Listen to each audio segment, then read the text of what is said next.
So again, thank you. I know these are tough times. A lot of time at working from home, and we found this is a great opportunity to kind of just reach out and kind of talk. This is one part of a series of webinars we're going to do. Obviously we're going to start with the introductions. So this one is on load pool and brief introduction to noise parameters at the end. So the agenda for today, again, why do we need load pool? We're going to cover some basics of load pool, impedance tuning, different techniques for that, load pool setups, how people do, load pool, passively, actively, things like that.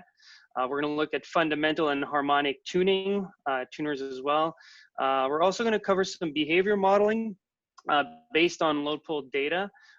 Tomorrow there's another webinar we're presenting on that's going to really tackle this, more deeply, a deeper dive in this kind of type of measurements.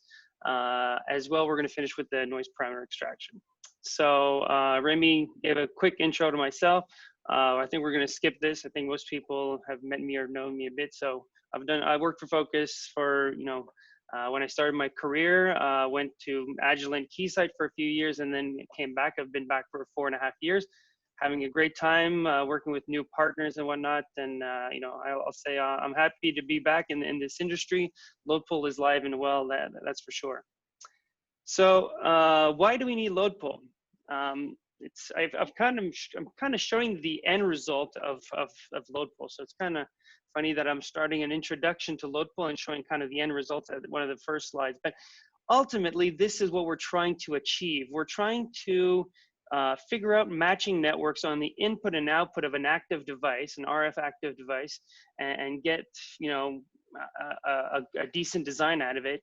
Here are two examples. One of them is a very high power amplifier with some harmonic traps and some pre-matching on there to really get the maximum out of a device.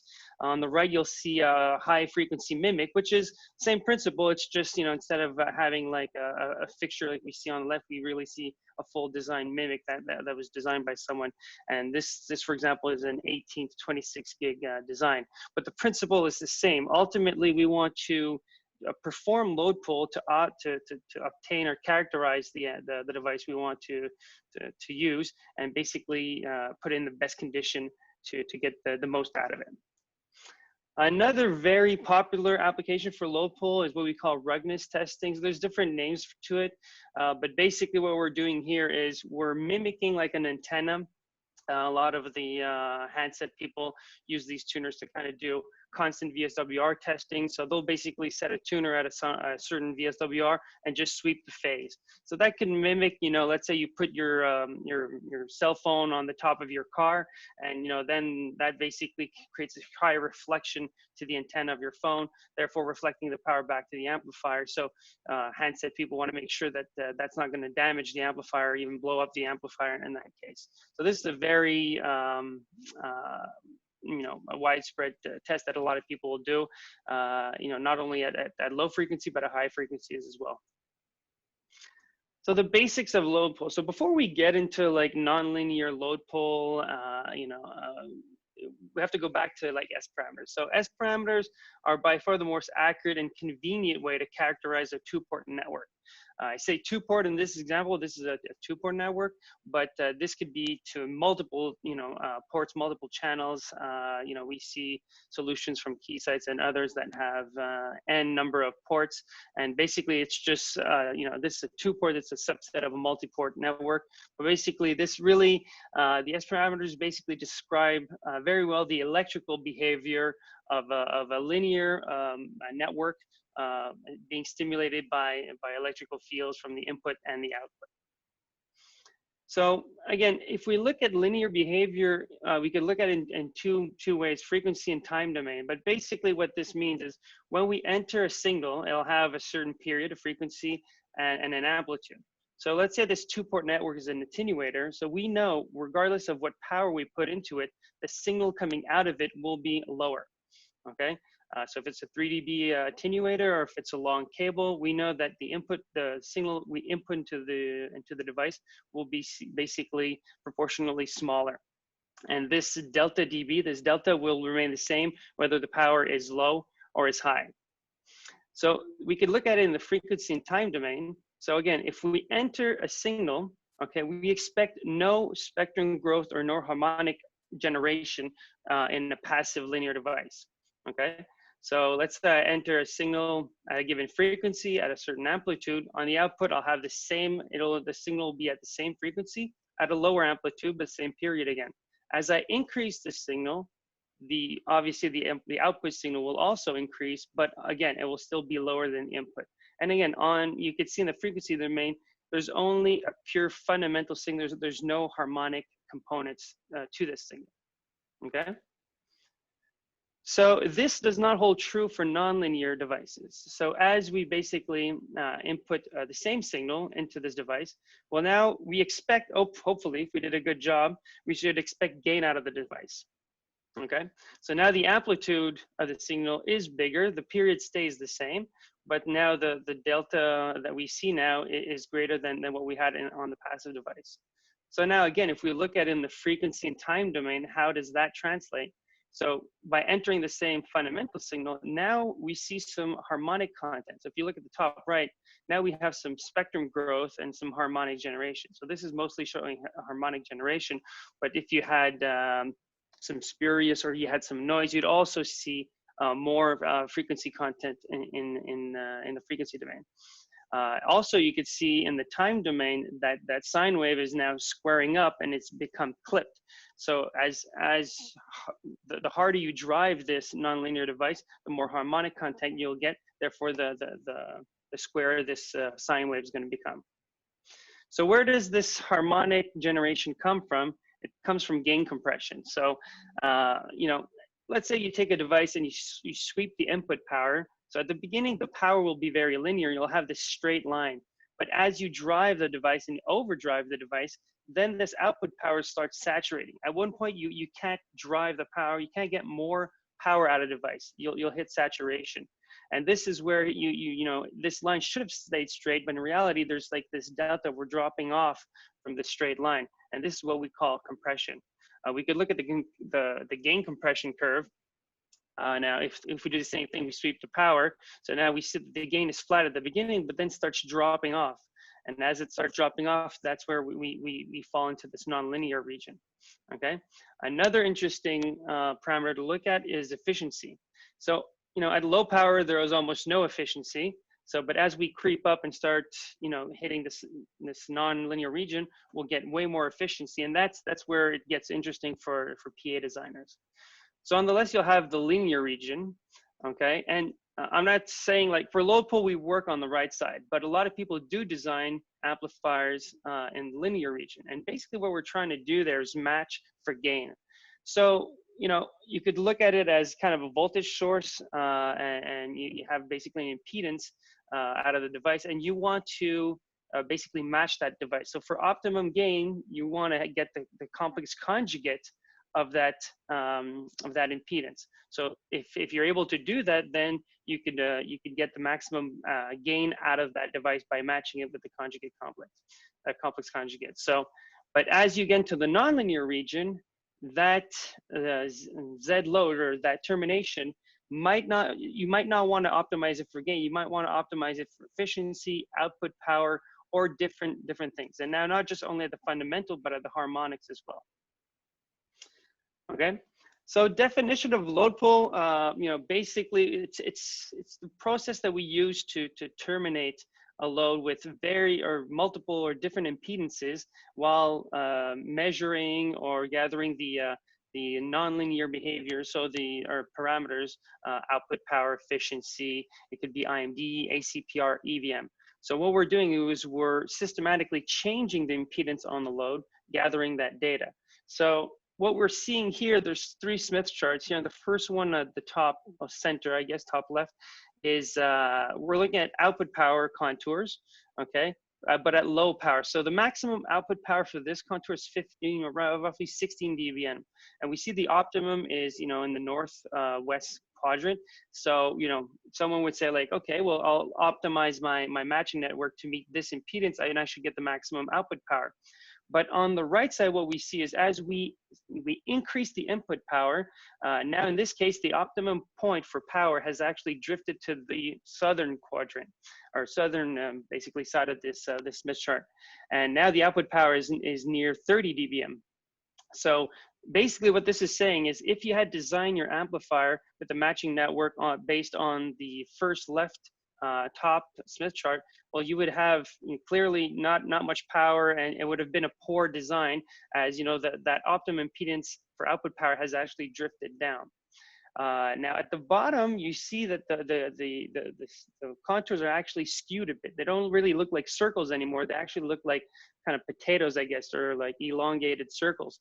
So what we're seeing there is actually the effects of the harmonics. So on the top right, we're actually tuning the harmonics as well as the fundamental. At the bottom, we're actually not controlling the harmonics. So as we're tuning the fundamental, we're also sweeping and not keeping control of the harmonic signal. Therefore, it's actually skewing the contours as well. But we'll get into that a bit more as we move along. So again, you know, we had a debate with Remy yesterday. We talked about these slides a bit, and we had different views about it. But basically, what we're trying to show here is for each impedance, you know, this, for example, would be like the optimum impedance for gain.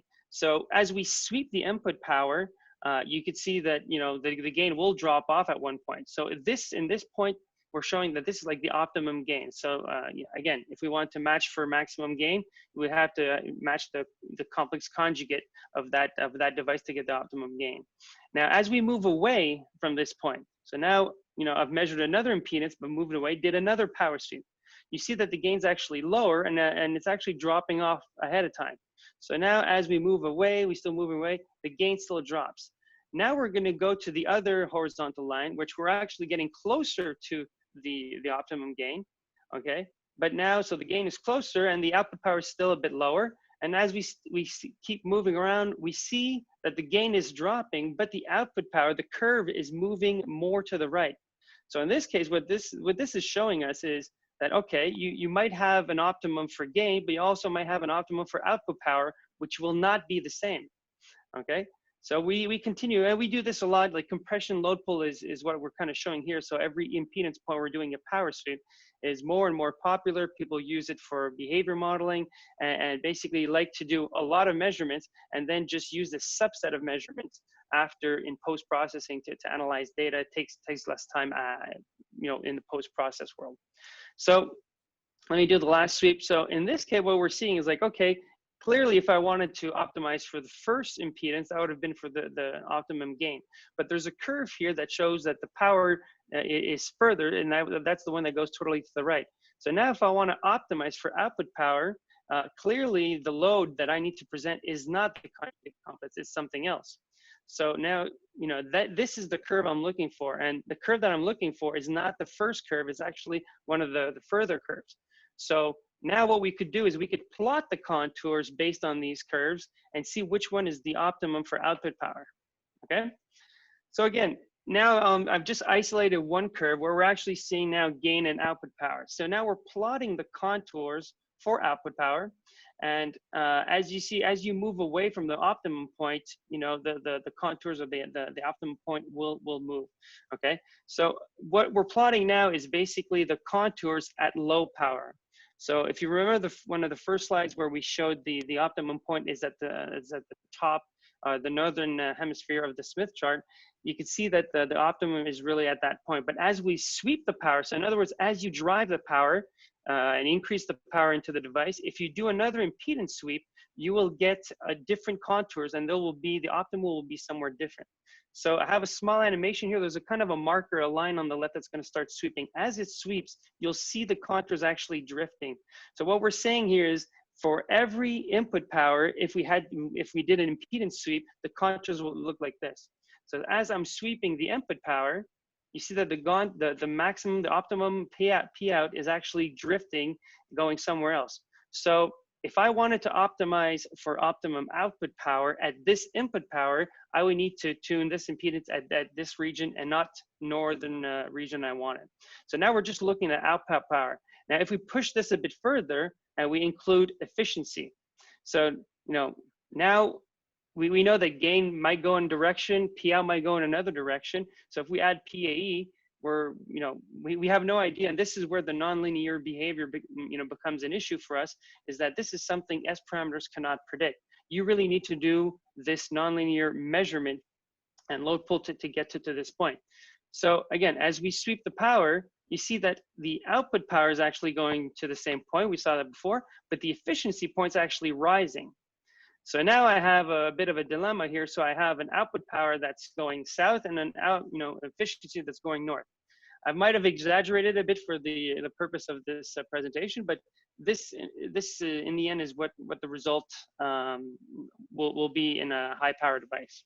Okay, so again, on the previous slides, the circles were very concentric, very nice circles. In reality, the circles look more like potatoes like this, are kind of like ovals. Okay, so I get this question a lot, like, what is the optimum impedance that I need to match my device? Is it a compromise between both? Is it output power? Is it efficiency? And my answer, as a load pull provider, it's like, you need to tell me. I'm just going to present you the impedances and give you the results, but you need to end up figuring out what the what the optimum is. So as an example, we took like a design requirement, someone that wants to design an amplifier with a minimum of 38 dBm and a maximum efficiency, or a minimum efficiency in this case, of 50%. So basically on the lower, we see the power. So we see the optimum power is 40 dBm. So now if we go 2 circles down, so 2 dBms down, 2 dB down, this covers that circle. So anywhere within this circle, when I present an impedance, I should get a minimum of 38 dBm. So in other words, on that outer circle, that minus 2 dB circle, I will hit 38 dBm. Anything within that, I will have more than 38 dBm. So now if I overlay the efficiency curve, which is the top curve, and now I want a minimum of 50%. So 50% is basically anywhere within this. If I would have wanted 52%, well, I would have had to have been one curve earlier. But what this is showing is, if we overlay these two, well, anywhere between these two efficiency and output curves, I will get a minimum of 38 dBm and a minimum of 50% efficiency. Okay? So this is the compromise designers need to do to get and meet these requirements. Okay, so impedance tuning. How do we do, how do we control these impedances? Most people are familiar with passive tuners, active tuners, so we'll dive a bit deeper into this. So at the end of the day, what we're trying to do is control the A wave. We're creating these variable loads, and we're trying to control the A wave going back to the device. The B wave is generated by the device, so we don't need to worry too much about that one. We just need to figure out how to measure it and how to control it, or how to terminate it in some cases. But in this case, what we're going to kind of go through is, how do we do it passively? How do we do it with an active signal, and maybe a hybrid of both? So in the end, what's important to understand, we're trying to control this A wave going back to the device. Okay, so passive, Focus is very well known for the passive tuners. We have, anywhere from 10 megahertz to 110 gigahertz and even higher. So again, what we're doing here is I've kind of drawn a central conductor and an RF probe here. So the RF probe is in the tuner, and that's what basically disturbs this B wave and sends an A wave back. So let's say we take the tuner that's initialized. So when we say a tuner is initialized, the probe's totally retracted, and we send a B wave through the tuner. So the B wave will just go right through the tuner. It will not be affected whatsoever. So this is like sending a signal through a cable, low loss airline. It basically just flows through the tuner and is not reflected back. Okay, so this would be a very good match if you were talking about S parameters. You're looking at a very low return loss, which is what we're hoping in an initialized tuner. But ultimately, you want to present an impedance, and you want to change this A wave. So now by changing the position of this probe, now the B wave travels towards the probe, hits the probe, and a certain part of it comes back, and a certain part of it goes through the tuner. Ideally, you don't want to, the tuner is not a perfect short, because then when you start hitting the line, then you create a perfect short, and you don't have control over that. And you also you cannot control the insertion loss of that. Therefore, you can't calculate the loss of the tuner. So we get very close to the line, but never do we actually touch the line. So that's how we do it passively. Here's a simulation of how we do it. Again, this is, we're sending a B wave through a tuner. We're seeing this, I think, is at 2 gigahertz. And, you know, you're seeing the waves going through, and the probe is kind of sitting there in the middle, totally retracted, not affecting the signal whatsoever. So there's no A wave coming back. Now, if we do the same, take the same signal, but take the probe and move it, you know, close to the line, now we see that, whoops, we have kind of a standing wave going back, you know, in and out of the pore 1, I guess, of the tuner. But now you see that there's a smaller signal that actually goes through the tuner. So that's, as you know, that's the basic principle of the passive tuner and how we control the A wave. Now, obviously, when you move horizontally, then you could play around with the phase, but we'll get to that in a later slide. Okay, the active tuning. So again, you know, same principle here. The device creates a B wave, and for active, now you have to control a bit more what you're doing with this signal. So in this case, what we basically do is we take the B wave, we send it through an isolator or, you know, some sort of a diplex or something that will split up the signal and terminate that signal. And now with a coherent source, we'll basically send another signal through, again, an isolator back to the device. Now, the big advantage with this scenario is that we can control the amplitude, and we could create as high as oops. Oh, okay. I'm back. I get the sound. Roland, or yeah, does it sound okay? You're back. We can hear you. Okay, sorry, lost connection for a while. Yeah, so basically just what I was saying is you can control the amplitude and go as high as you want on the Smith chart and cover the entire Smith chart, versus the passive tuner is limited in terms of loss. You know, the A wave can only be as big as it can be in terms of amplitude, and directly proportional to the loss. So if you have a long cable or you have something between the reflected probe and to the device, then the amplitude of that signal is limited by that. So, you know, a lot of people say, well, can't I just go pure active, you know? So why would I waste my time with a passive tuner that has some limitations when I could go with an active solution that, you know, can go cover the entire Smith chart? So basically one of the biggest shortcomings, or one of the main shortcomings of the pure active solution, is the feedback amplifier that you need. So the amplifier you need to test a device needs to be significantly higher than what you're actually testing, because the tuner's creating a mismatch. The passive tuner's creating a mismatch, taking care of the mismatch for you. In this case, you have to overcome this mismatch. So the amplifiers, the isolators, that's all 50 ohms. Your device is more of a 1 ohm, 2 ohms, like 10 ohms or whatever. So there's a mismatch loss there that you need to overcome. So to test a device like that, for example, we have an example here of, let's say you have a device that's a 5-watt device and you need to match it for a 2 ohm, you know, impedance. Well, your amplifier needs to be, you know, greater than 100 watts. So, you know, at 2 gigahertz, okay, that's, you know, there's some tons of amplifiers out there, so that's doable. But as you move into like X band and like, you know, high frequency 5G applications and even higher frequency stuff, it gets more and more difficult and more expensive, really, to kind of get to that point. Okay.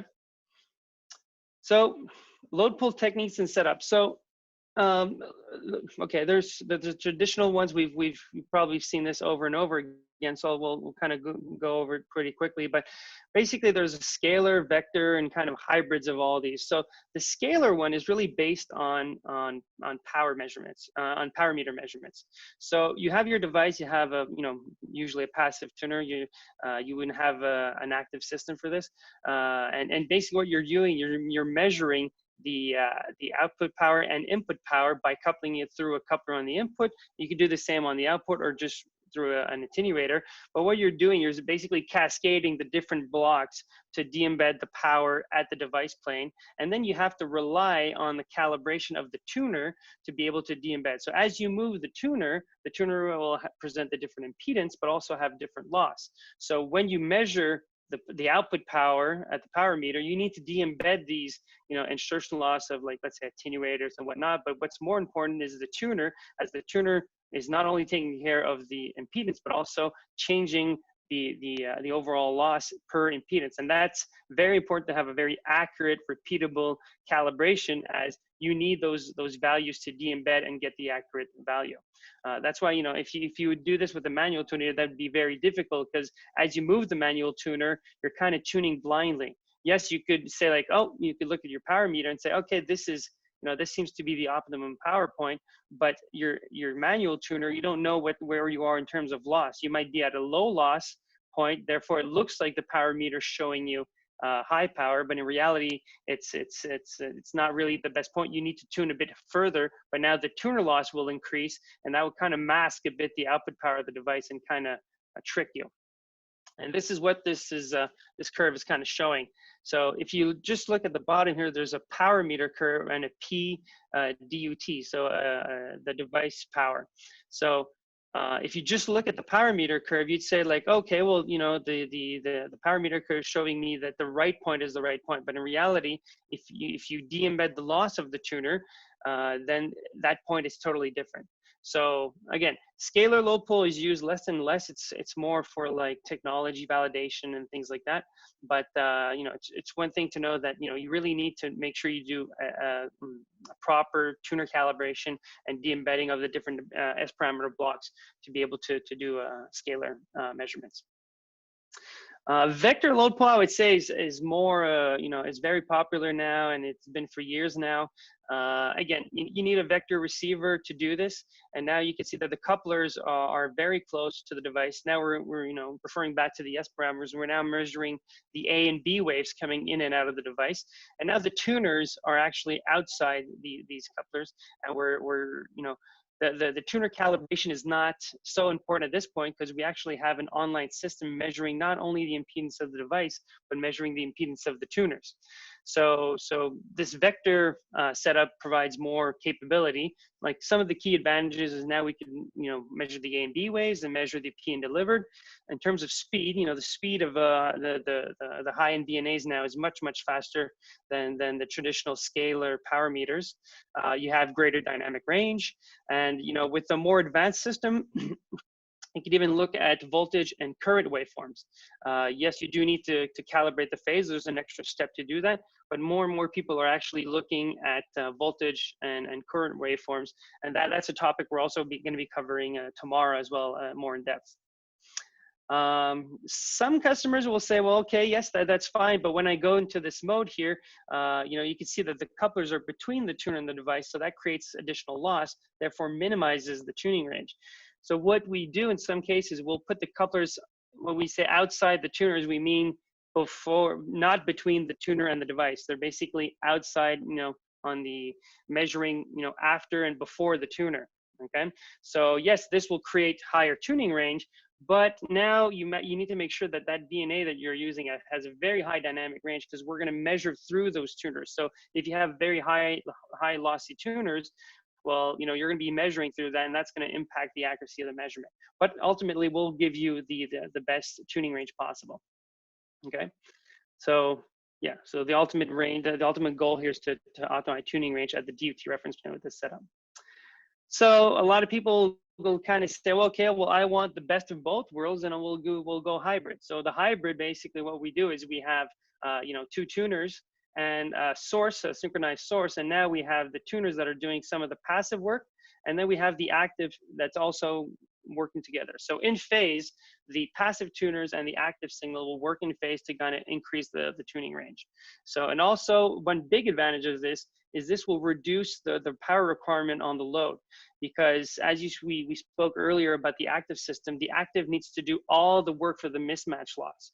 So to do that here with the tuner will take care, let's say, of 70% of the work, and then the active will basically kick in and take care of and compensate for the rest. So this is one, I would say, elegant way of doing a hybrid way and getting the best of both worlds: speed, accuracy, and great tuning range. Okay, let's now just talk a bit more about fundamental and harmonic tuning. Like harmonic tuning is a big thing. You know, Christos Tsouronis, the founder of Focus, is, you know, his motto or his vision has always been, you know, load pull is kind of useless if you don't even look at harmonics or take care of harmonics. And you know, this is truer than ever, especially with GaN devices and requirements are being tougher and tougher. So this is a quick, description of a fundamental tuner. So fundamental tuner is a one single probe on a central conductor. And as I mentioned earlier, as we're far away from the line, we basically don't disturb the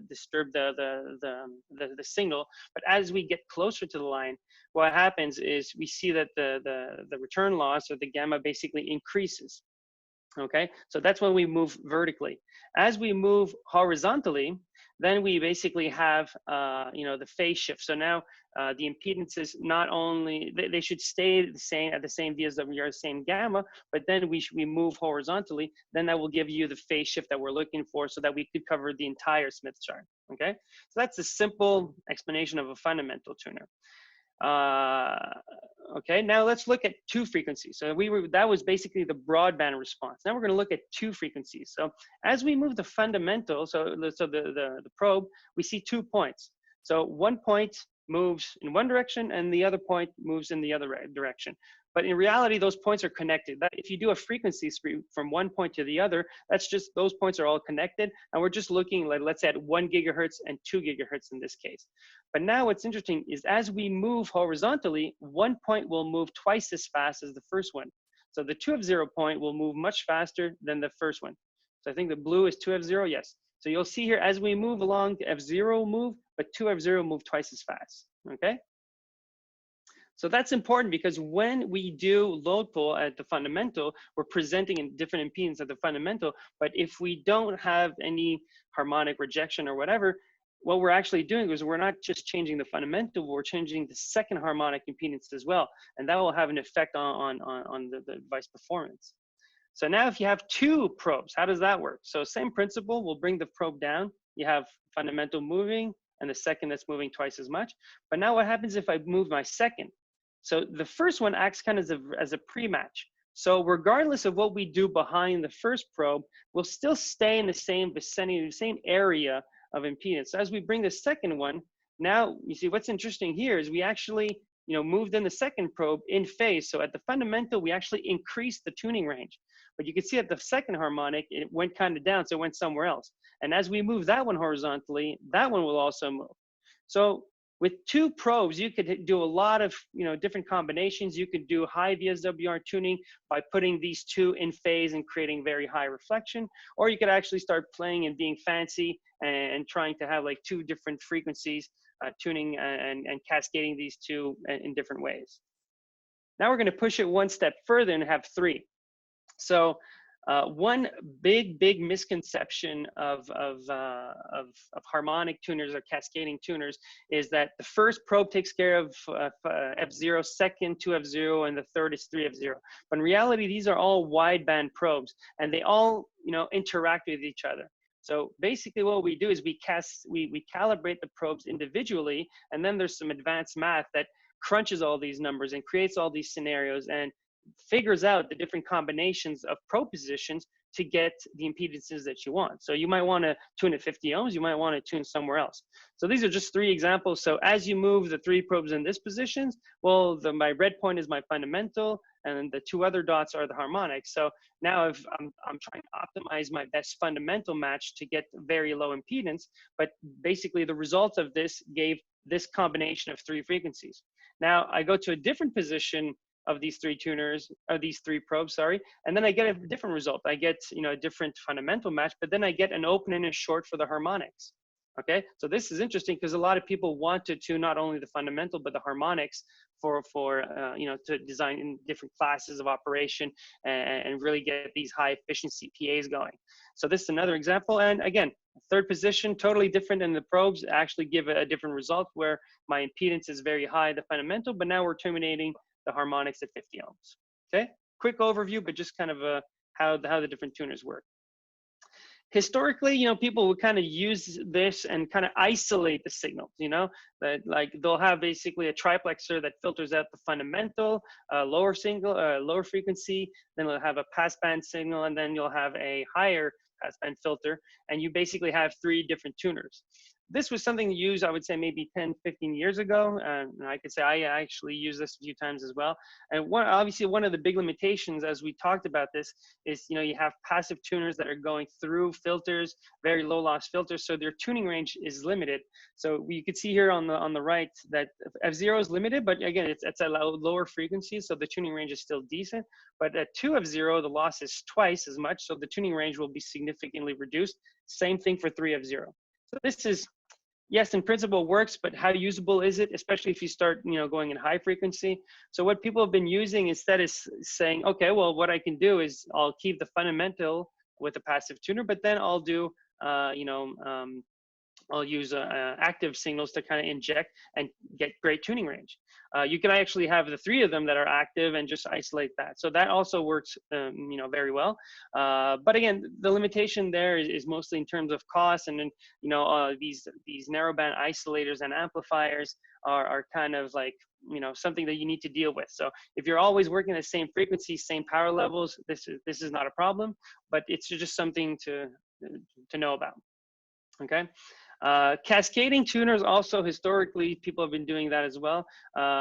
Again, as I mentioned earlier, it's not the first tuner does the fundamentals, second does 2F0, and the third does 3F0, but these are wideband probes, and they're used together to basically get these different combinations. But in this scenario, the third tuner is very far from so even if you use that tuner to help you tune at F0, the tuning range is going to be limited, and it's going to give you limited value to actually figure out and combine different probe positions to get you the optimum tuning performance.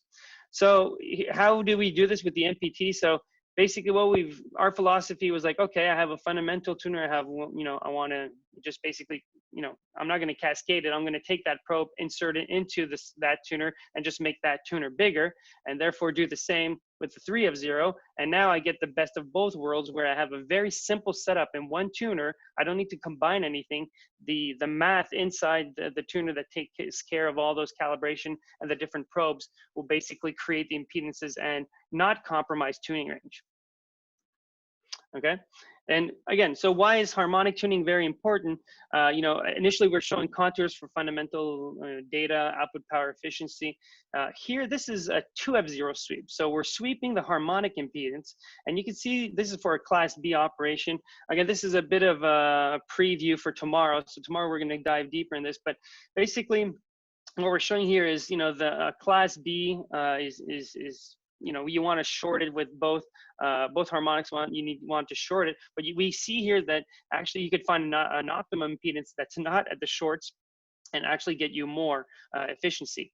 But what it's also showing you is that if you're not careful of where you actually put that second harmonic, you could be at the north part where that section is kind of blue green. That would be really a poor decision to put that impedance there in your matching network. And ultimately what happens is most people don't worry about the second harmonic, and then when they do load pull, the harmonic falls somewhere, and because of the tuner, and when they put the design, then they kind of put it somewhere else, and then ultimately the design and their load pull data doesn't really match. So this is to kind of show you that you have to be very careful of where you actually set those impedances. You see, in this example, if you would have set it to 50 ohm versus a short, you have 6 to 7 point difference. But if you set it to a short and an open, you'd probably get a 2, 3, or even a 1 point difference. So this really shows you how important it is to take care and characterize the harmonic performances of your device. So a lot of people will say, well, okay, this is nice and dandy. You're saying this, tuner, we're combining everything, but how big do these tuners get? And yes, the passive tuners, the low frequency defines the size of the tuner. So you see here, this is a picture provided by one of our partner companies, Recon RF, and they do some advanced serious load pull. And what we see here is it's 2 harmonic tuners from 0.8 to 18 gigahertz, and this is an on-wafer setup. So there's positioners that are basically set near the device. And there's actually, you can see on the right, there's a rigid airline. So that's a very low loss rigid airline that's connected to the tuner directly to the device. And so that provides low loss, but very stable connection between it. So there's no phase instability. And so when we calibrate the tuner, we know that there won't be any phase difference or phase shift from the calibration to when we're actually tuning, okay? So we work with other partners. MPI is basically, they've also done a great job of implementing it here. So this is their version of how to control these low frequency tuners, where you have there's different flavors of it. This is just one of it, but basically what it's kind of showing is you're actually tuning the entire tuner, you're moving the entire tuner on these positioners very accurately. Because some people will say, well, okay, I'm going to put a cable between the tuner and the probe tip. But what happens in that case is you're actually changing, or slightly, yes, the phase or the position of that cable, but inherently that will affect the impedance presented to the device. Again, it could be slightly, but when people have used these kind of solutions where you're actually moving the tuner, the calibrations last longer, the performance is just better, and that rigid airline provides definite benefits. So again, people have want this more and more, but for higher frequencies as well. And the traditional tuners, would basically just be sitting on a positioner horizontally like this, like the top one, and you need some sort of a cable to connect to the probe and get you to that device. So obviously at 2 gigahertz, a low loss cable is easy to find, and will not affect the results too much. But as you go high in frequency, the millimeter wave 5G stuff now working at 28 gigahertz and higher, that just doesn't work, because you end up having your tuning range at the tuner reference plane is very high. But as you put a cable, maybe a coupler, a probe, you will have a significant insertion loss there, and that will collapse the tuning range significantly.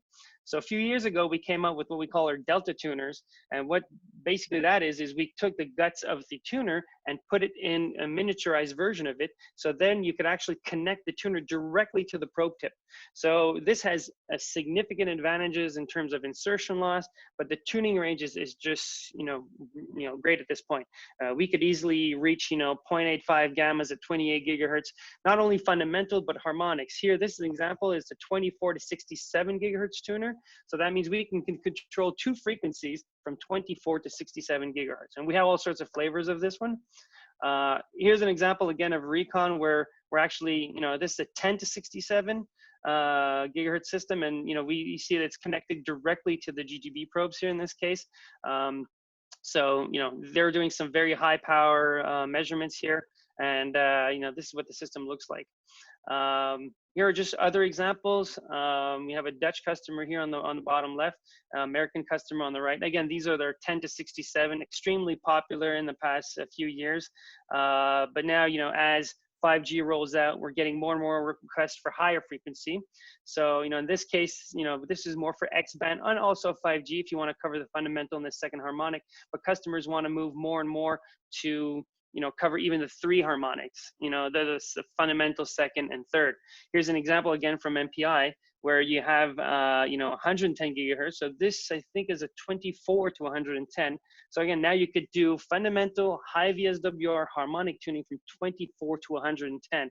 And now you can see that the positioners here not only hold the tuners, but actually hold the, what Keysight calls the M4 heads, so the 120 gigahertz heads. So now you have continuous signal, so you can measure S parameters from basically DC to 120, but you could actually perform load pull now with these heads, and you could do like vector receiver load pull up to 120 gigahertz. So this is extremely powerful when you want to look at stuff like waveform engineering and you want to optimize a device at 28 gigahertz, and you also want to tune the harmonics 56 and 84 gigahertz. So this is extremely powerful. The beauty of this, we have like a long working distance microscope here that basically sits above the tuner, so we have tons of room to move in to connect to the device. And the chuck is kind of like moves around however we want, and it's kind of hovering there, so it gives us a lot of flexibility and easy access to be able to probe a device like that. This is FormFactor's version of it, where you basically have the M4 heads again on an angle, but basically, similar approach. This is a fully automated version of it. But yeah, this is just a different flavor of it using, the eView and a Cascade, or sorry, a form factor probe station. Again, this could do fundamental, harmonic from 24 to 120, scalar and vector, also compatible for noise measurements. Okay, so I am running a bit long here, so I'll try to kind of go quickly. Hopefully we'll have a bit of time for some questions.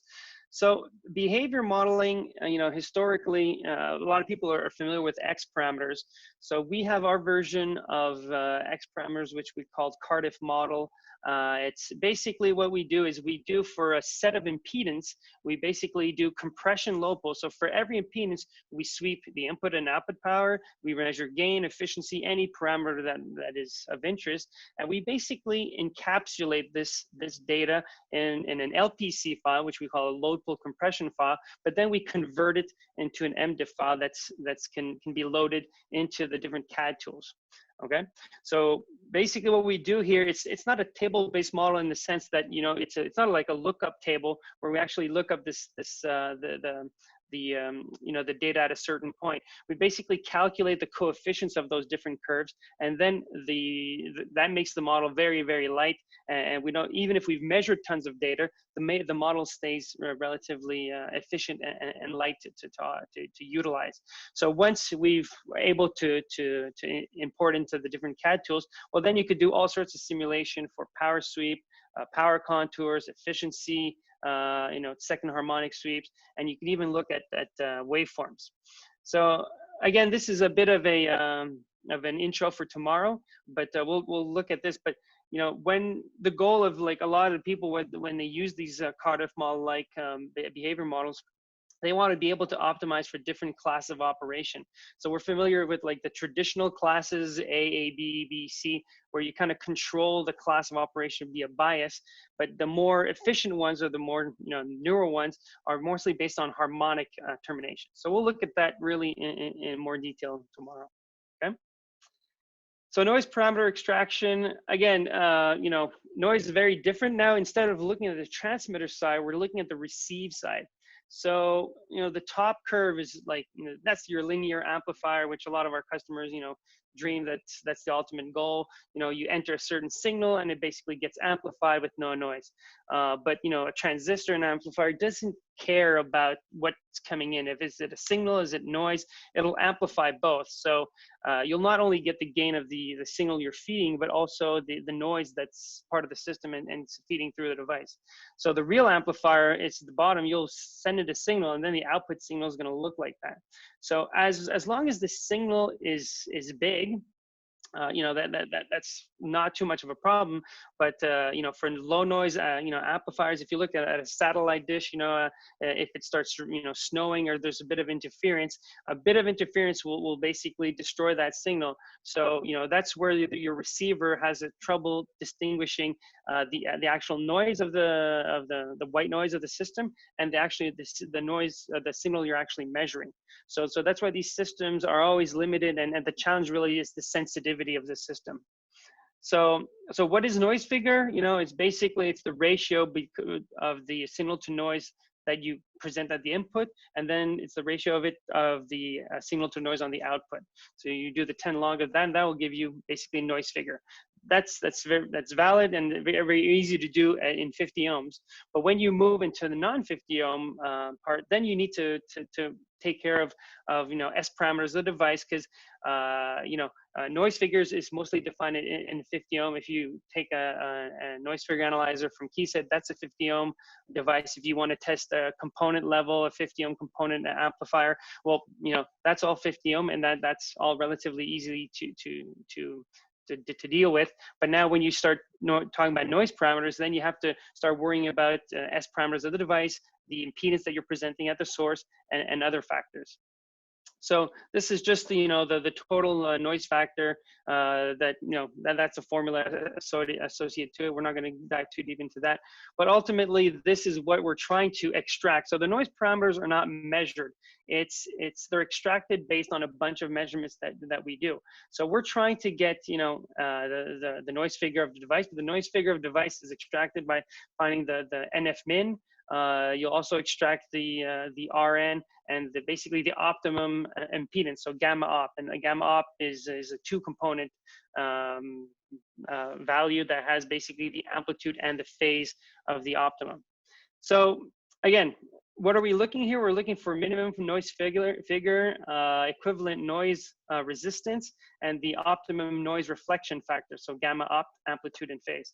So for a given impedance, you're going to get the minimum noise figure. Okay, so at this point, we found minimum noise figure and the optimum impedance. Okay, so anywhere else I go, so if I want to match this LNA or this transistor anywhere else on the Smith chart, the noise figure will be bigger than that actual noise figure. Okay, so theory says that to extract noise parameters, I need 4 points, and based on those points, we can fit those points and extract the noise parameters. Okay, so in reality, we measure way more than that because some points are not necessarily good. We have like, it's a very noisy data, so you'll get jittery data. But basically what we're showing is we'll measure 4 additional points, and obviously those points are all higher in terms of noise figure, and this will create this noise figure cone or parabolic shape, and we basically fit these curves using this this data. And now with this, we could also extract RN based on the transition and how this variation goes from one point to another. Okay. So what does the setup look like? Basically, you have a source tuner in this case that's taking care of the impedance presented to the device, and there's 2 major paths where we actually measure S parameters of the device, and now we have a switching matrix that allows you to switch out the S parameters to the noise path. And now when you basically, you're done measuring the S parameters and the tuner impedance points, basically now you turn on the noise path, and that's where you basically start tuning the impedance and measure the noise figure on your noise figure meter. So here in this case, we're just showing the external noise figure meter, but in most cases we use, for example, a PNAX that has the noise figure meter directly into the VNA. So this is my final slide. I want to leave a bit of time for some questions here. So this is just an example of a measurement we did a long time ago. So this is a 0.5 gigahertz to 67 gigahertz for noise parameters. And this is a subset of 2 sets of tuners. So I think it's from like maybe probably 0.5 to 18, and then from 18 to 67. So this is basically done in 2 sets. And since noise is linear, you can basically just stitch those 2 measurements together and extract these parameters from lower frequency up to high frequency. And this is work we've done a few years ago with GlobalFoundries.